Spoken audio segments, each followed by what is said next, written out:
historic day in Washington, D.C. It is, as many of you know, January 6th. It is January 6th, and as you can see, once again, a blanket of angry white descending on the Capitol. And this white, oddly enough, not as disruptive. It did snarl traffic, but a lot less bear spray and Confederate flags. Of course, it is January 6th. It is the day that traditionally we now pretend that we knew was a big deal in terms of certifying the elections. Be honest. Before that insurrection, you had no idea that was there. You had no idea there was a January 6th ceremony or what it did or why it did. Now you just got to act like, oh, yes, the reading of the election. So important.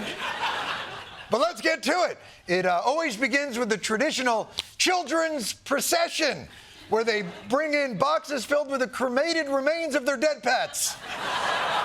And then they dump them, all the ashes, on the speaker's desk. And then the speaker blows on the dust until the name of the president-elect is conjured in the mist. America is a wondrous land. But it's good to see them bringing in the boxes there. Nice to know that democracy now has pallbearers.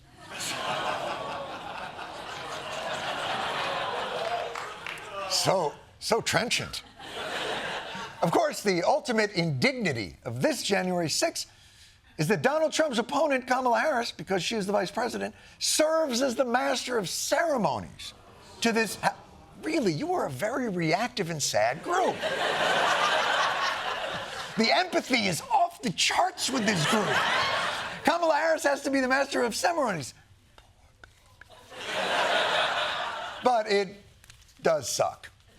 The votes for President of the United States are as follows. Donald J. Trump of the state of Florida has received 312 votes. Kamala D. Harris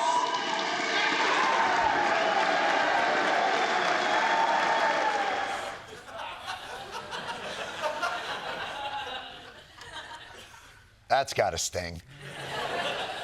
She's like, I can hear you.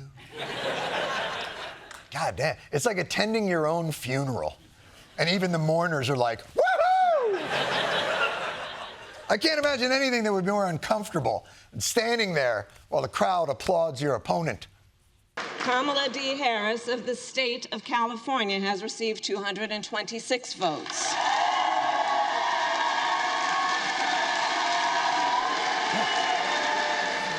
Wait, oh, that sounded louder. There's a lot of joy in that room. I think she can still win this thing. She just needs to find like 130,000 votes in Georgia. And then, some in Michigan and Pennsylvania, maybe Wisconsin, maybe that's the flip North Carolina. But ultimately, the certification ceremony that we all look forward to every 4 years, since I was little, went off without a hitch. Because it's amazing how smoothly our democracy can work when you don't act like a little bitch when you lose.